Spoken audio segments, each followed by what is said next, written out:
The first thing you notice is the silence. Not the ordinary quiet of an empty street or a closed room, but the vast, consuming silence of a desert that has forgotten the sound of life. The camera sweeps low across dunes that stretch endlessly in all directions, their crests catching the last gold light of a dying sun. The wind moves over them like the breath of something ancient and patient. Every ripple in the sand is a line in a story no one has read for 2,000 years. And then, slowly, that image begins to shift. The sand starts to dissolve, not vanish, but thin, like fog burning off in morning light. Through it, shapes emerge, not dunes, but towering walls of carved limestone, not emptiness, but streets alive with merchants, soldiers, and children. We see markets bursting with color, bronze and gold flashing in the sun, fountains spilling water that should not exist in a desert. For a moment, the past overlays the present so perfectly that you almost believe the desert itself remembers. But as quickly as it appeared, it's gone. Only the wind remains. This is where our story begins. In a place historians once insisted was nothing more than a barren wasteland, incapable of sustaining a civilization of any size, let alone a kingdom. For centuries, the idea that an empire might have thrived here was dismissed as fantasy. And yet, beneath this sand lies the truth. 2,000 years ago, this was the beating heart of a desert kingdom, whose wealth and influence rivaled the great empires of its age. It was a crossroads of cultures, a fortress against enemies, and a miracle of engineering in a place where survival itself seemed impossible. Its people defied the laws of the desert, harnessing water, building vast cities, and controlling trade routes that stretched from the Far East to the distant Mediterranean. Today, almost no one knows its name. In the present, modern archaeologists trek into an unforgiving sea of dunes, their faces hidden behind scarves against the sting of wind-driven sand. In the past, this same landscape was alive with palm groves, stone palaces, and bustling markets. This constant flicker between what we see and what was is the heartbeat of the story, forcing the viewer to feel the jarring contrast between the history we think we know and the truth waiting to be unearthed. For over 2,000 years the desert guarded its secret. No written record spoke of this kingdom's rise. No ruin broke the horizon to hint at its power. But in 2023, an unexpected discovery shattered the silence. What emerged from the sand was not just a city, but the story of a civilization deliberately erased from history. An archaeologist kneels, brushing sand from a carved stone relief. As the dust falls away, the outline of a crowned figure emerges, its features weathered but unmistakably regal. Every civilization leaves traces, ruins, pottery, coins, names in the records of their neighbors. But this one left almost nothing. It's as if they vanished overnight. No chronicles, no survivors' tales, only whispers scattered across centuries. And now stone proof that those whispers were true, the myths that hinted at a city where the desert now reigns. The improbable expedition that dared to search for it. The first glimpse of walls buried beneath 30 feet of sand. The discovery of a ruler whose name was meant to be lost. The final siege that ended everything, and perhaps the reason history tried to erase them. The camera pulls back for a wide aerial shot. The desert at sunset, the dig site lit by the flicker of camp lights. The wind howls faintly in the background. We are about to step into the kingdom the world forgot, but the desert never forgets. The wind speaks in fragments. It carries grains of sand and snatches of stories. Tales murmured around desert campfires, passed from elders to children for longer than anyone can remember.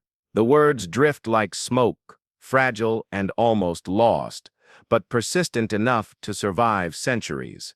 In these stories, there are mentions of a city that was not a city, a place where water sang through the ground and gold was as common as clay.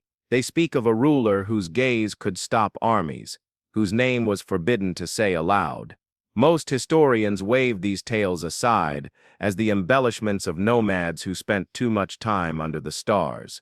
To the modern ear, They sound like fantasy, and yet fantasy has a way of guarding truths too dangerous or too inconvenient to keep in plain sight. In the traditions of one Bedouin tribe, there is a recurring figure, a woman in white robes who walks the dunes at twilight, her feet never sinking, her eyes fixed on a horizon no one else can see. Some say she is the ghost of a queen who once ruled the desert. Others claim she is a warning that the desert itself punishes those who try to take too much from it. The details vary, but the setting is always the same: a lost city swallowed by the sands. Another tale, recorded in the 14th century by a wandering poet, speaks of the place where the rivers vanish, describing a network of gardens and pools hidden so well that only the chosen could find them. It was said that merchants could travel for weeks across barren land, then arrive suddenly at gates of stone, flanked by statues taller than 10 men. The poet claimed to have met a man who once walked through those gates, though he would not say what he saw inside. For centuries, scholars dismissed such accounts as romantic inventions. After all, the desert they described is now one of the driest regions on Earth, where no river could possibly run and no city could endure. But there is a strange consistency in these tales. The same descriptions appear across different languages, in the songs of distant tribes, even in the records of foreign travelers, who never met each other. Why do these fragments align so neatly if the place they describe never existed? Here, we begin to understand the power of oral history. While the written word can be erased, burned, buried, or rewritten, stories spoken aloud, generation after generation, have a way of surviving even the collapse of the world that birthed them. They change in shape, in tone, in detail, but the core remains. And the core, in this case, was a memory, a kingdom in the sand. We see shots of nomadic elders sitting in the shadow of their tents, their faces lined by the wind and the years, speaking softly to a young researcher with a recorder. The language is old, the phrases lyrical, but the meaning is clear. The city is there. The city waits. Intercut with these present-day scenes are faint, almost dreamlike images, CGI impressions of what these storytellers might be remembering. Flickering torches in stone corridors. A grand plaza filled with dancers. The gleam of water in a desert courtyard. The stories grow darker as they turn toward the kingdom's end. Some speak of a great fire that came from the sky, others of an army that left no survivors. A few suggest the rulers of the city themselves invited their destruction, angering the gods of the desert. None of the versions agree on the cause, but all agree on the outcome.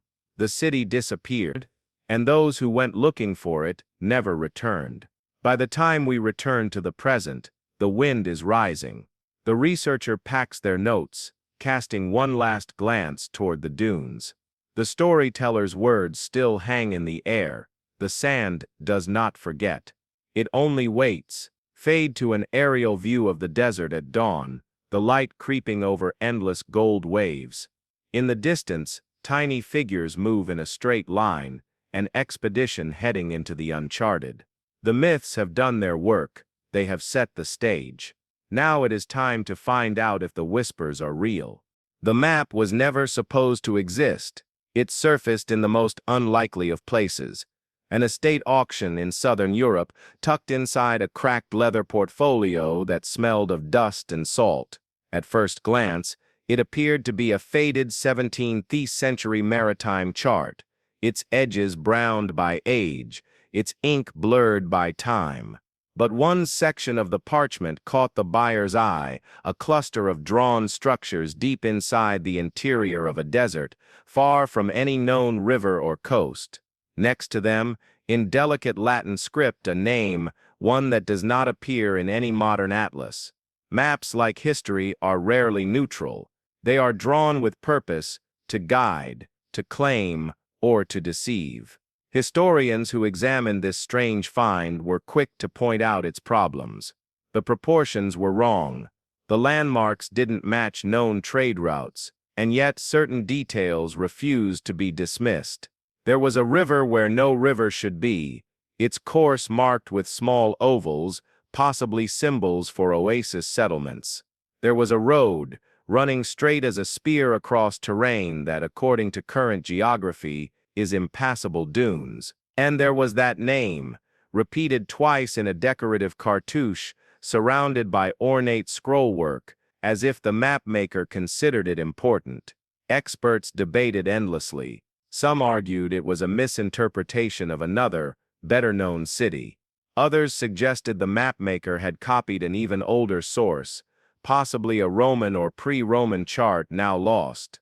But a small group of researchers saw something different, a potential breadcrumb, a clue left behind by someone who knew of a kingdom the modern world had forgotten.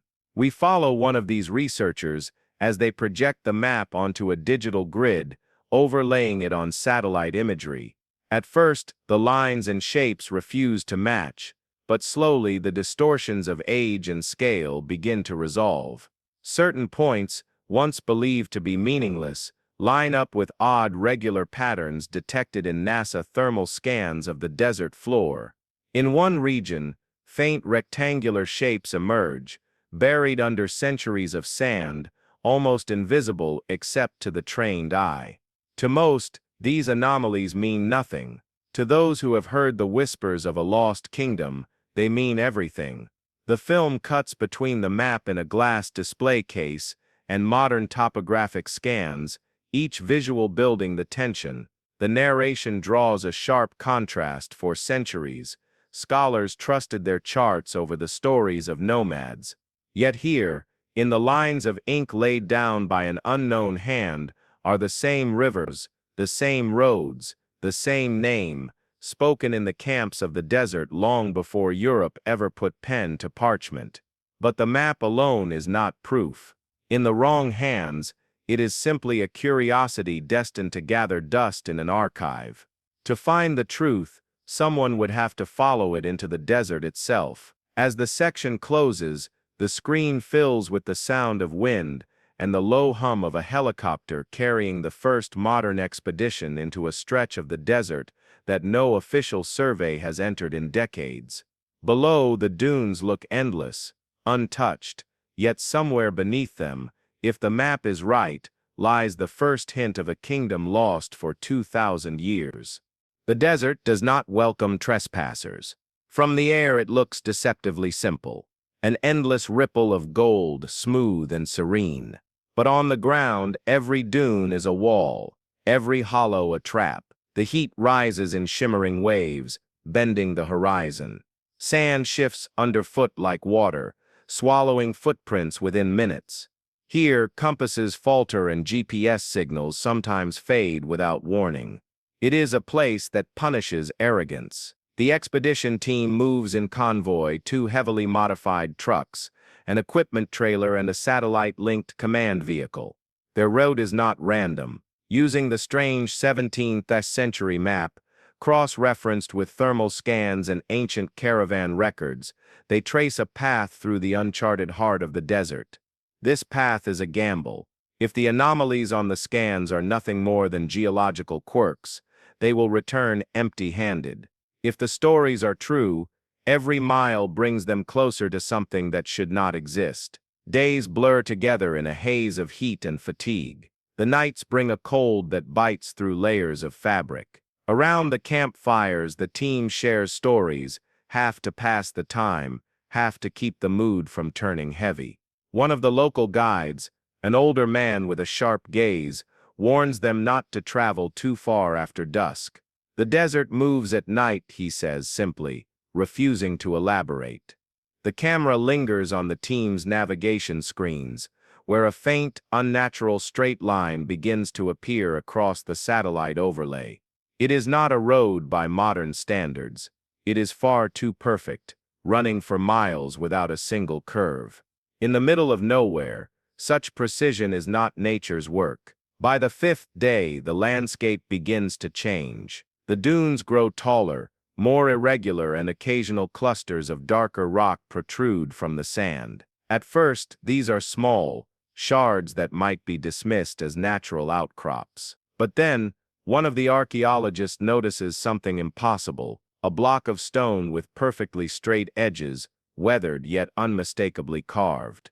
They stop. The sand here feels heavier, almost damp beneath the surface. Brushing it aside reveals more stone, two adjoining blocks fitted so tightly that a knife blade could barely slip between them. This is no random scattering of rock. This is construction. The team works in silence, the air tense with anticipation. Every shovelful uncovers more geometry, edges, corners, alignment. What they are seeing is not a campsite, not a marker stone, but the beginning of something vast, something planned. The narrator's voice underscores the shift in tone. The desert guards its secrets well, but every fortress has a weakness, and here, beneath layers of time and sand, the first breach has been made. As the camera pulls back, we see the team's trucks dwarfed by the rolling dunes around them. Somewhere beyond, hidden in the shifting gold, lies the city they came for. The journey has just crossed from theory into proof. The next move will change everything. The first stone was a surprise. The second was a confirmation. By the time they uncovered the third, the team knew they had crossed an invisible threshold from speculation into undeniable evidence. The stones were not scattered at random. They formed a straight line, each one cut with sharp, deliberate edges. Some still bore faint chisel marks, as if the hands that shaped them had only just stepped away. These were not the remnants of a campsite or a lone outpost. This was the skeleton of something much larger, buried deep enough that the wind had failed to claim it entirely. Under the glare of the midday sun, the excavation began in earnest. The archaeologists worked quickly, taking turns with brushes and trowels, careful not to damage what lay beneath. The sand, fine as powder, poured away to reveal a surface unlike anything they had seen in this region, a pale, almost white limestone, polished smooth and fitted with such precision that no mortar was visible. This was not the rough functional masonry typical of nomadic or frontier settlements. This was craftsmanship on a monumental scale. Local history insisted that nothing of significance had ever been built here. Official archaeological surveys declared this part of the desert void of ancient habitation, yet here, in the span of a few hours, the team had unearthed physical proof to the contrary.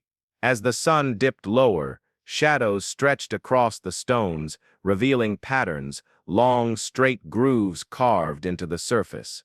At first, they seemed purely decorative, but closer inspection suggested otherwise. The grooves aligned perfectly with one another, running in parallel like channels. A hydrologist on the team voiced the unthinkable.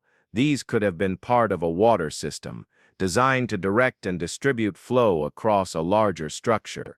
The idea was absurd to those who accepted the desert's current climate as permanent, but climates change, and ancient ingenuity often defies modern assumptions.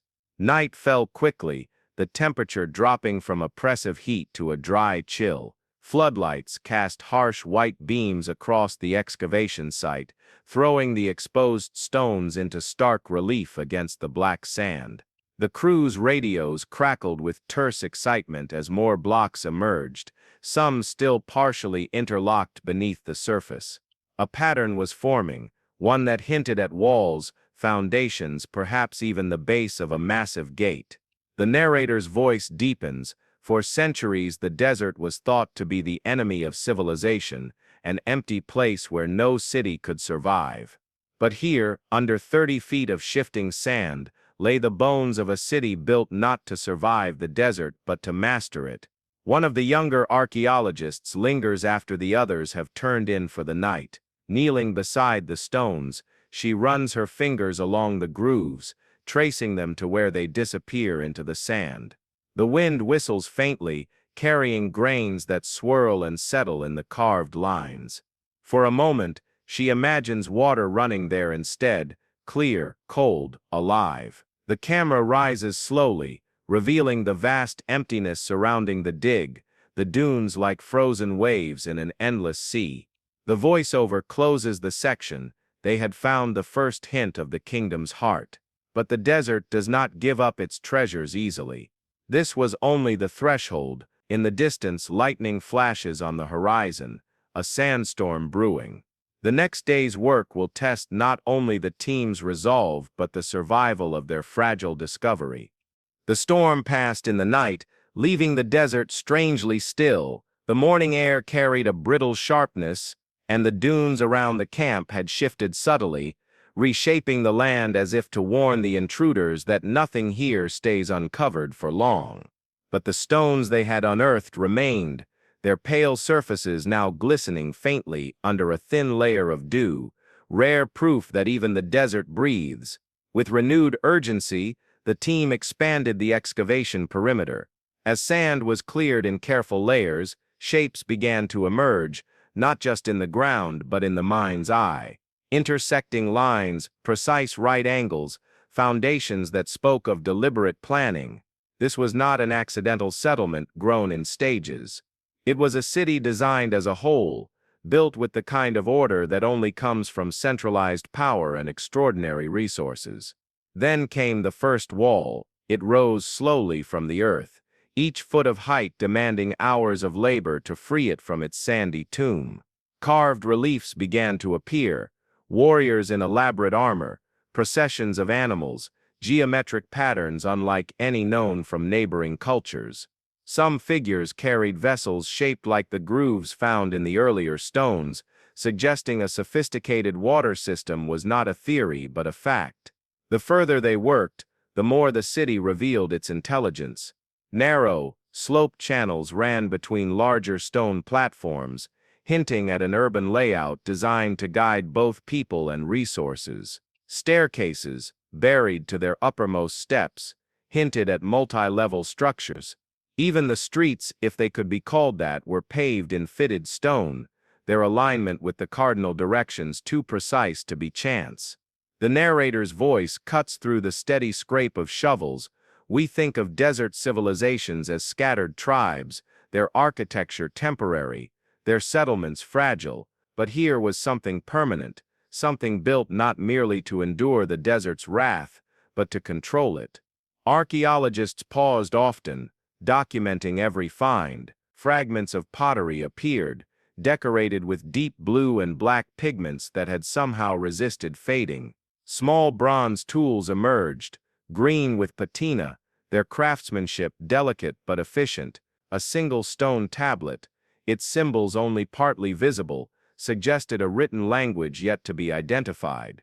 Every artifact challenged the accepted narrative that this region was culturally and technologically barren, and then came the moment that would define the day.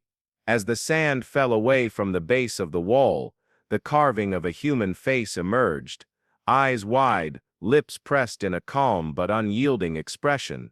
The head was crowned, but not in the style of any known local ruler. This crown was taller, more angular, almost architectural in its design, as if the city's very skyline had been miniaturized and worn as a symbol of authority. The crew stood silent. In that moment, they were not simply looking at stone, they were looking into the eyes of someone who had stood here 2,000 years ago and commanded a kingdom that no one alive today remembered. The camera pulls back, revealing more of the wall, the reliefs forming a continuous narrative whose meaning remains elusive. The voiceover drops to a near whisper. The city was speaking again, in a language we no longer understand, and for the first time in 2 millennia, there was someone to hear it. As the light faded, and the team covered the site for the night, one thing was certain: they had uncovered the city. What remained was to learn its name, its story, and the reason it had been buried, both by the desert and by history itself. The city was real, the walls, the carvings, the tools, all undeniable, but it remained nameless, like a ghost refusing to speak. In archaeology, names are anchors. They connect ruins to stories, inscriptions to chronicles, and artifacts to the people who made them. Without a name, even the grandest city risks becoming nothing more than Site 47B in an excavation log. And here, despite days of searching, The team found no obvious inscription declaring ownership, no proud proclamation of a ruler's reign. It was a strange silence.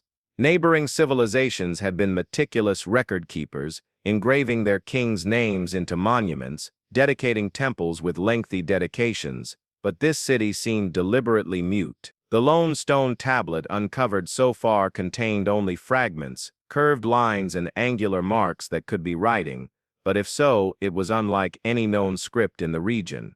Historians back at the research base combed through ancient archives for any mention of a powerful desert city in this general area. There were scattered references, cryptic lines in Greek merchant records, a passing mention in a Roman military dispatch, but none provided a name. The place was always described indirectly: the water keepers, the white-walled refuge, the city beyond the dunes. Always there but never identified. The narrator's tone sharpens: a city without a name is not merely forgotten, it has been erased.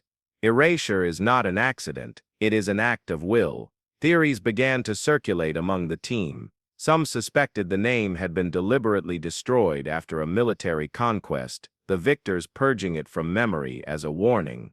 Others suggested the kingdom itself had concealed its identity, perhaps as a defense against foreign influence, or as part of a religious taboo. One archaeologist proposed a darker idea: the city's own people may have removed its name before abandoning it, fearing that if the name survived, so too would whatever force had brought about their destruction. The absence of a name soon became more than an academic puzzle, it became the expedition's obsession. The crew began noticing small anomalies: a relief where the ruler's face had been deliberately chipped away, a long, empty stone panel where an inscription should have been, fragments of pottery where decorative patterns seemed to repeat, as if once forming letters that no longer existed in full.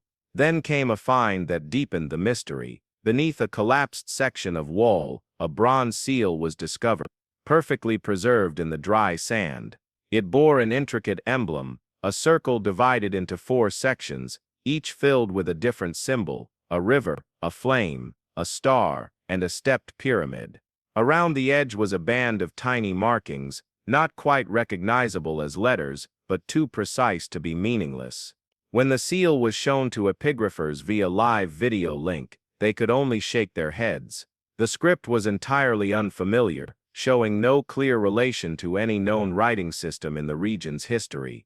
The narrator closes the section with the unsettling truth: without a name, history floats untethered, drifting into oblivion. But in this desert, silence is not emptiness, it is concealment. And whatever this kingdom was called, someone wanted it buried deeper than the sand could reach. That night, the camera lingers on the seal, lit under a single lamp, its strange symbols casting shadows like teeth. The mystery has grown, not just of what the city was, but of who wanted the world to forget it. The wall carvings had hinted at her presence from the beginning: figures taller than the others, positioned at the center of processions, always crowned, always flanked by warriors. But it wasn't until the discovery of the Great Hall relief that her story began to take shape. Under layers of compacted sand, the team uncovered a massive stone panel stretching nearly 5 meters across. The scene was unmistakable: a single figure standing at the head of an army, holding a long curved staff in one hand and a shallow bowl in the other.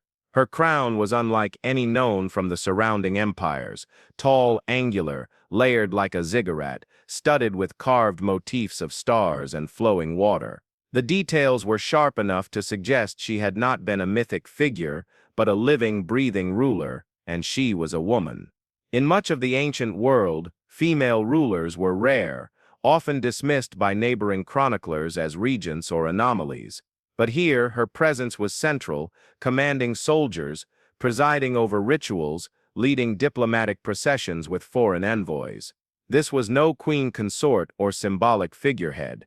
This was sovereign power. The narrator contrasts what history tells us with what the stone reveals. In the records of 2 great empires, there is mention of a stubborn desert kingdom that refused to submit. Its ruler was called the Daughter of the Waters, a title, never a name. No face was drawn, no lineage recorded. To them, she was an obstacle, not a monarch.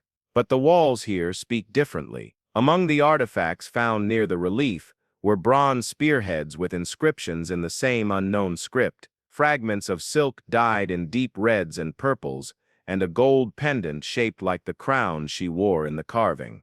The sheer opulence of her depiction, and the care with which it had been preserved, suggested that she was not just respected, but revered.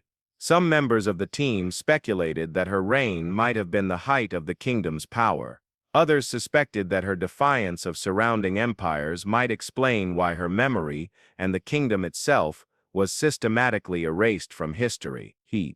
Powerful women often unsettle the narratives of patriarchal societies, and erasure can be more final than conquest. Theories took shape that she had united scattered tribes into a single formidable force, that her mastery of the desert's hidden water sources gave her control over vital trade routes, that she had resisted invasion not once, but twice, each time sending foreign armies back into the dunes. Defeated, but one detail in the relief cast a darker shadow over her legacy. On the far right edge, partly damaged, was the faint outline of fire, flames rising behind the city's walls. Whether it was a prophecy, a historical record, or an omen carved after the fact, no one could say. The narrator's voice dips lower. Her story had survived in whispers, her image in stone. But every carving of her crown was paired with water, and every depiction of her reign was paired with fire. History remembers its victors.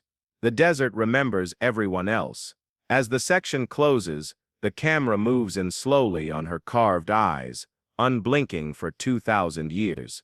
In them there is both triumph and warning. Somewhere ahead lies the truth of how her reign ended, and why her city was left to vanish beneath the sand. The deeper the team dug, the clearer it became that this kingdom's survival had depended on something far more valuable than gold: water. In the modern desert, the air was bone-dry, the ground cracked and lifeless. But the ruins told another story. Channels cut into the stone foundations linked to underground vaults lined with waterproof plaster. At first, these were thought to be simple cisterns, but further excavation revealed a network of tunnels, kilometers of them, running beneath the city and stretching outward into the dunes. A hydrologist on the expedition explained the genius of the design. These were Quanat's subterranean aqueducts engineered to tap deep, hidden water sources and deliver them to the city without a drop lost to evaporation. Such systems existed in other parts of the ancient world, but none had been found here, in what was assumed to be one of the harshest and most inhospitable deserts on Earth. The narrator draws the contrast sharply. Today, this is a place where even hardy desert shrubs struggle to survive. 2,000 years ago, these streets may have been lined with gardens, shaded courtyards, and fountains that sang in the wind. The land we see as dead was once made to bloom. Archaeologists mapped out the city's water network. Primary channels fed public reservoirs. Secondary channels ran into private homes and workshops. Overflow basins captured runoff for agricultural terraces outside the walls. Near the edge of the dig site, they uncovered the remains of a massive gatehouse, its walls engraved with scenes of caravans arriving with goods, greeted not with gold or grain, but with jars of water. Here, water was currency, power, and lifeblood. The presence of so much water infrastructure explained how the city could support a large population and maintain a role as a trade hub. It also hinted at why the kingdom had been such a coveted target for surrounding powers. Whoever controlled these water systems controlled the desert itself. Local guides shared a half-forgotten tale, one passed down among their elders, of a river that once flowed here, vanishing into the ground before reaching the sea. The story claimed the river was hidden by a great queen so that no invader could use it.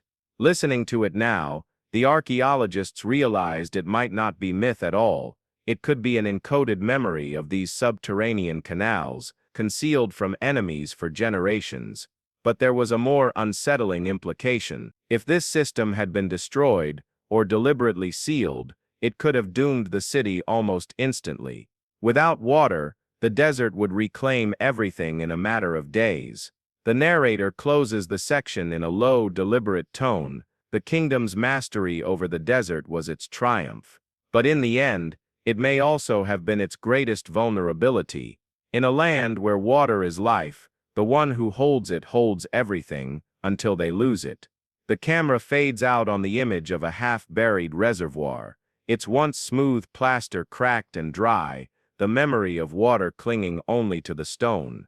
Trade was the kingdom's heartbeat, and the desert, far from being a barren wasteland, was its greatest highway. From their vantage point atop a partially excavated watchtower, the team could see the faint traces of ancient caravan routes, shallow depressions in the sand running like veins toward the horizon. These were not random paths, but meticulously calculated lines guiding traders between distant oases and coastal ports.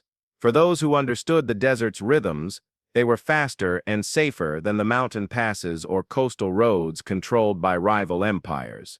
Among the artifacts uncovered in the city's market district were weights stamped with unknown symbols, fragments of dyed textiles from distant lands, and ceramic vessels containing traces of spices not native to the region. Analysis confirmed the presence of cinnamon from South Asia, frankincense from Arabia, and even small quantities of lapis lazuli from Afghanistan, a vivid reminder that this kingdom was not isolated, but plugged into a vast web of ancient trade.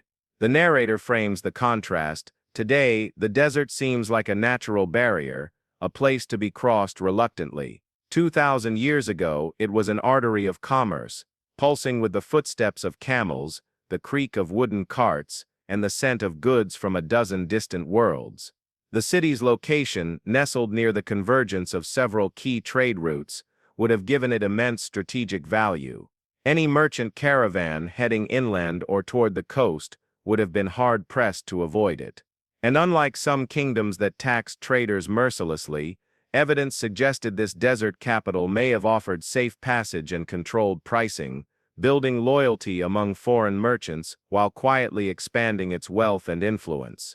Carved reliefs in the marketplace depicted long processions of traders, their robes and headgear, indicating origins from across the ancient world. One panel even showed a rare scene of negotiation between the queen and what appeared to be a foreign envoy, both figures seated as equals, flanked by scribes tallying goods. But trade is not merely an economic tool, it is a political weapon. By controlling who could pass and what could move through the desert, the kingdom could starve rival states of vital goods or flood their markets to destabilize prices. This power made them not just a trading partner, but a potential threat to larger empires that relied on predictable supply lines. The team also found something unexpected, an underground vault beneath the market district, sealed with massive stone slabs.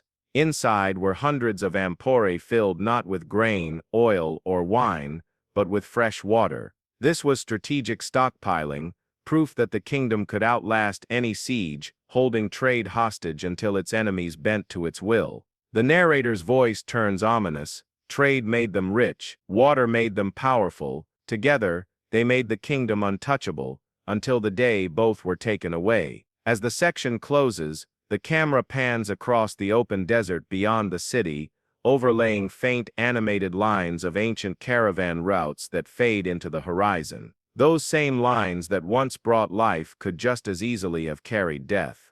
The first signs of conflict came not from broken weapons or burned walls, but from the earth itself. While excavating the northern quarter of the city, the team uncovered a layer of debris unlike anything they had seen before: crushed pottery, shattered masonry, and most tellingly, arrowheads embedded deep in collapsed wooden beams. The pattern was chaotic, suggesting not a slow abandonment, but a sudden, violent breach. Ballistics experts identified the arrowheads as belonging to a foreign design, forged from a slightly different alloy than the kingdom's own weaponry. They were heavier, designed for piercing armor, and many bore a distinctive three-blade tip used by a neighboring empire known for its relentless expansion. This was the first tangible evidence that the Desert Kingdom's end had come at the hands of outsiders.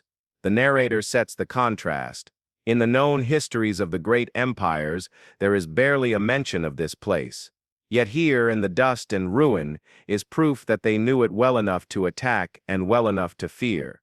Further digging revealed defensive structures hastily reinforced before the final days, sections of wall where bricks of mismatched size and material had been jammed together, as if the builders were racing against time.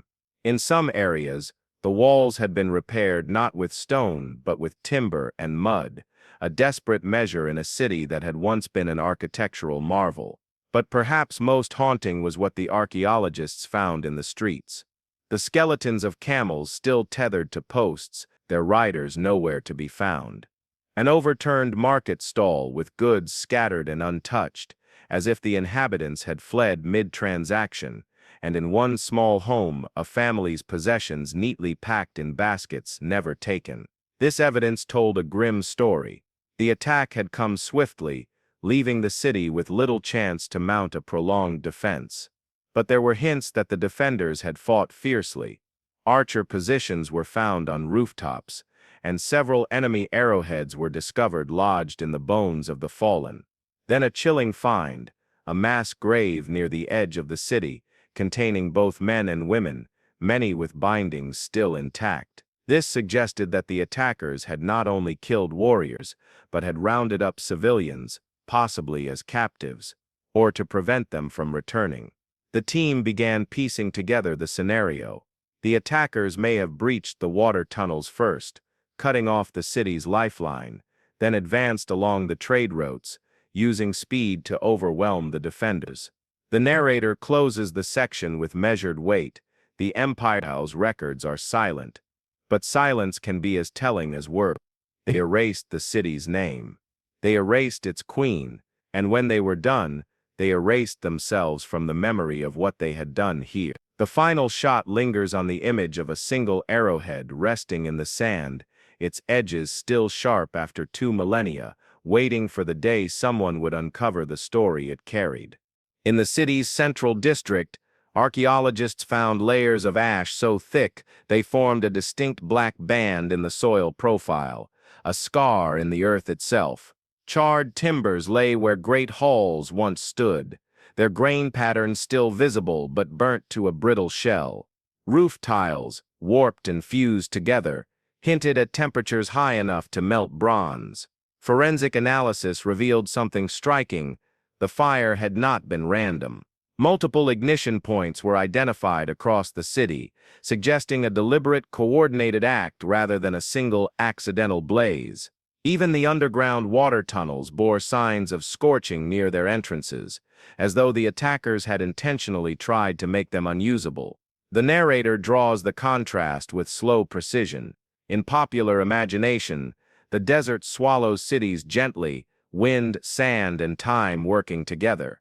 But here there was nothing gentle. This was not the slow erosion of centuries.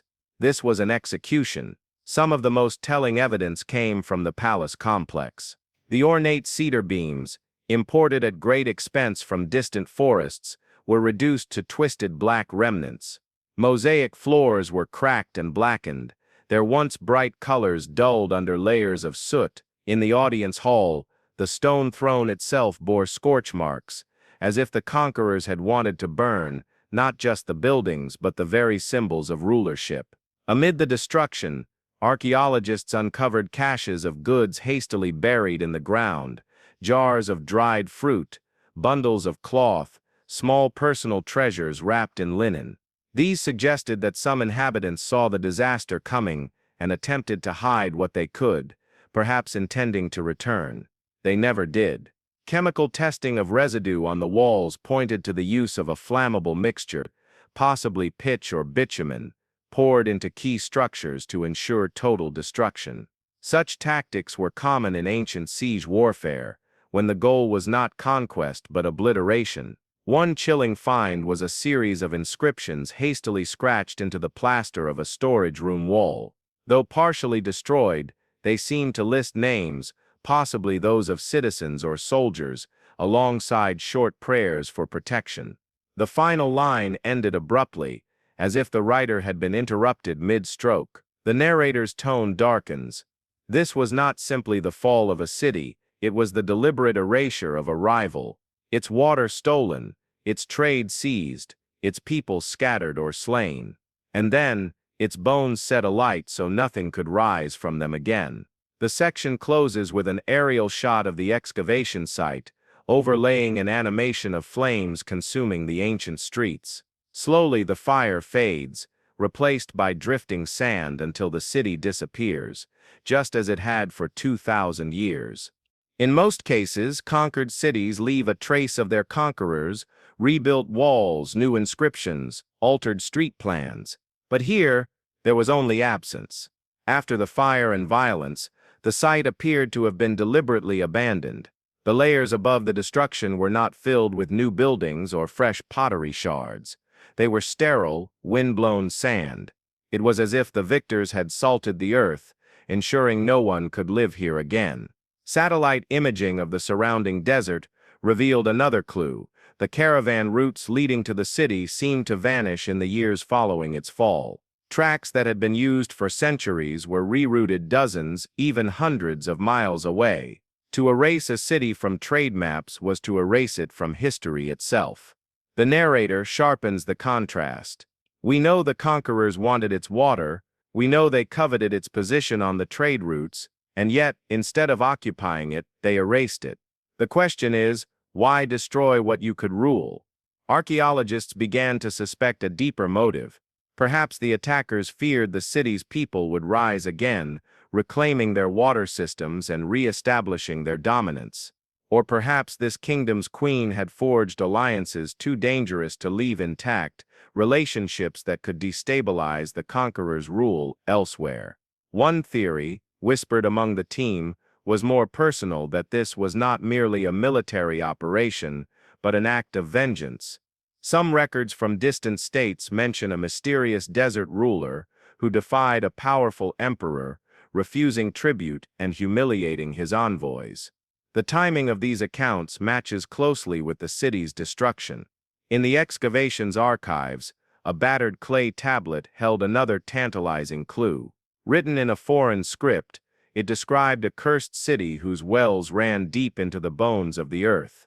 The text warned that any who drank from its waters without rightful claim would be swallowed by sand and sun. Whether this was propaganda, superstition, or a garbled retelling of real events, it hinted at the conqueror's intent, not just to kill the city but to make others fear it. Adding to the mystery, no significant resettlement occurred in the area for nearly a millennium. Even nomadic tribes avoided camping near the ruins, despite the faint traces of still-functioning water channels beneath the sand. This suggests a lasting deliberate stigma, a warning that endured far beyond the conquerors themselves. The section ends with the narrator's voice. Low and measured, some cities die. Others are killed, but only a few are buried so deep in silence that the world forgets they ever lived. This was one of them. The camera pans across the ruins at dusk, the shadows stretching long over the sand, as if the city is still hiding from whatever destroyed it. The desert, patient and merciless, began its slow work the moment the last ember cooled. Wind carried fine grains of sand into every broken wall, every abandoned doorway, every shattered jar. Within a few years, the streets were no longer streets. They were shallow troughs between rising dunes. Within a few decades, the tallest watchtowers peeked out only like jagged teeth from a golden sea. And within a century, the city was gone, hidden entirely beneath the shifting skin of the desert. The narrator draws the contrast. In most places, ruins stand as reminders, stone against time. Here, time did not just weather the kingdom, it consumed it whole, turning architecture into landscape. Archaeological surveys revealed that the city's burial was not the slow, uniform process we might imagine. Sandstorms, rare but ferocious, could erase entire neighborhoods in a single night.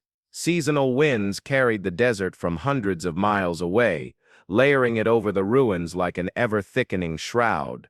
In some places, the sand was over 20 meters deep, pressing down with a weight that warped the surviving structures. This process had a paradoxical effect. It destroyed and preserved at the same time. Wooden beams collapsed under the pressure, but sealed rooms kept their contents astonishingly intact. In one such chamber, excavators found baskets still holding dried dates, blackened but recognizable after 2 millennia. Nearby, a set of copper tools gleamed as though they had been left only yesterday. What kept the city so well hidden, however, was not just nature but human neglect. Without a population to maintain the trade routes, there was no reason for outsiders to wander into the heart of the dunes. The once bustling roads faded into memory, their positions unmarked on later maps. The desert's camouflage was complete. Legends survived in fragmented form, stories told by nomads of a sunken city whose towers rose only when the wind was right, and whose water was cursed. For centuries, such tales were dismissed as mirages or travelers' exaggerations. No one suspected they were rooted in fact. The narrator's voice softens, "The desert gave the kingdom life, and the desert took it away." For 2,000 years it lay in silence, waiting, not for rescue but for remembrance. The section closes with a time-lapse animation of dunes shifting over centuries, showing the gradual disappearance of the city beneath the sand, until the final frame matches the modern aerial view, featureless, empty, and utterly unsuspecting of the history it hides. The city's reappearance began not with a shovel in the sand, but with the eye in the sky. In the early 21st century, a satellite survey intended for geological mapping detected a series of unusual geometric patterns beneath the dunes. At first, analysts assumed they were natural formations, wind-carved ridges perhaps, or dried riverbeds. But the lines were too straight, the angles too precise. Something lay beneath, something made by human hands. The narrator draws the contrast.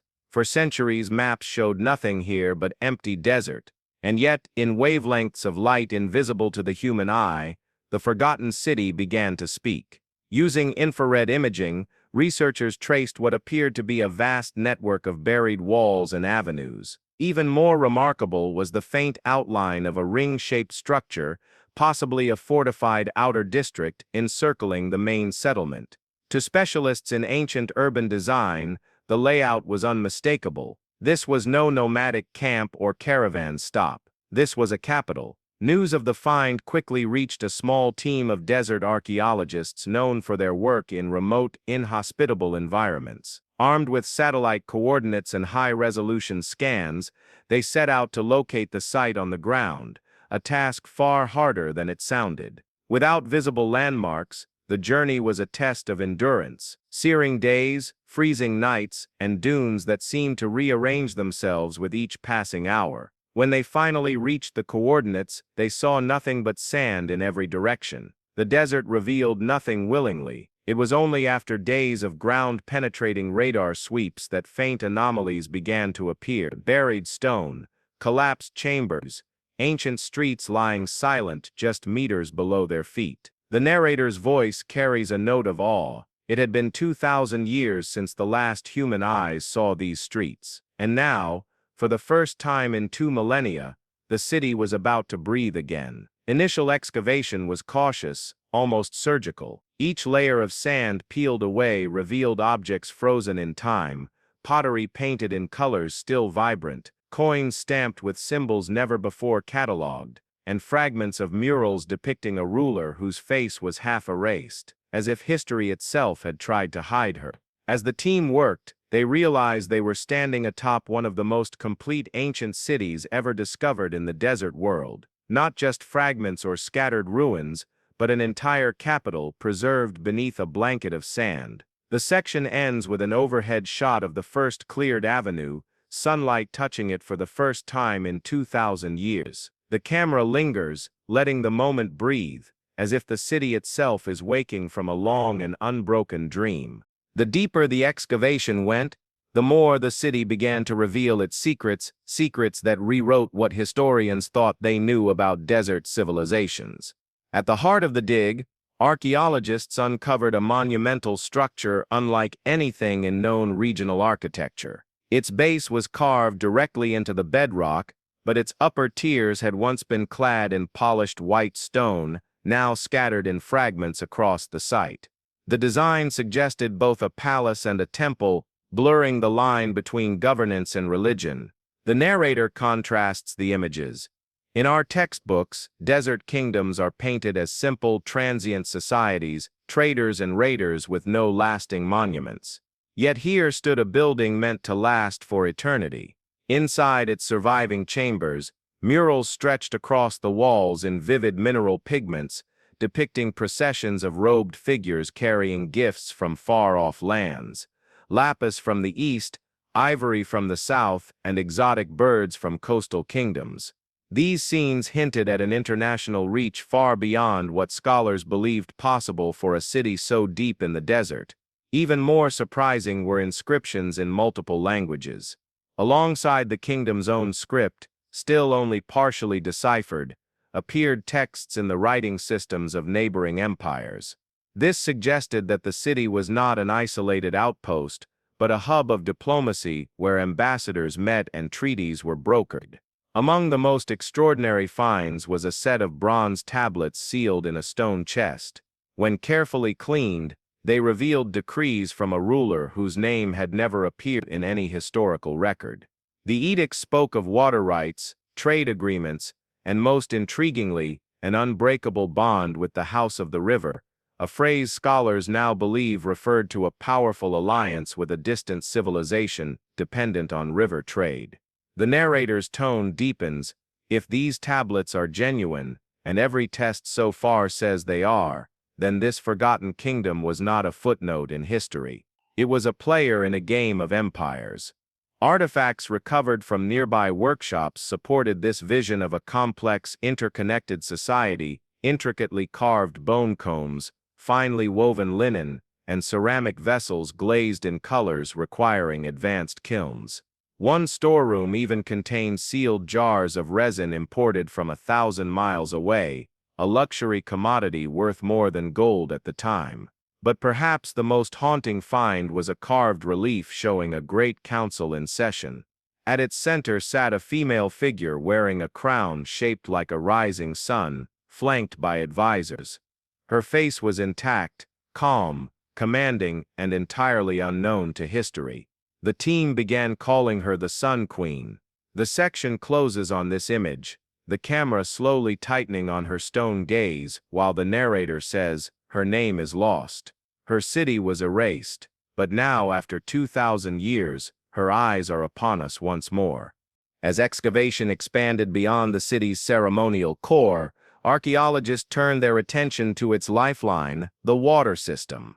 Beneath the dunes, they discovered a network of subterranean canals and reservoirs so sophisticated that engineers today struggled to understand how they were built without modern tools.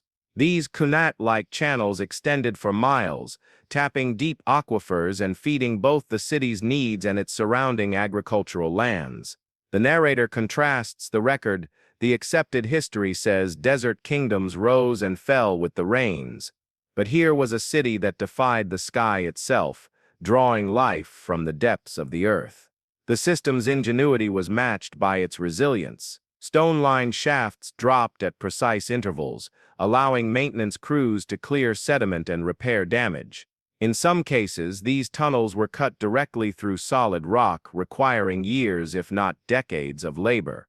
Modern hydrologists estimated the network could have sustained tens of thousands of people, even through decades-long droughts.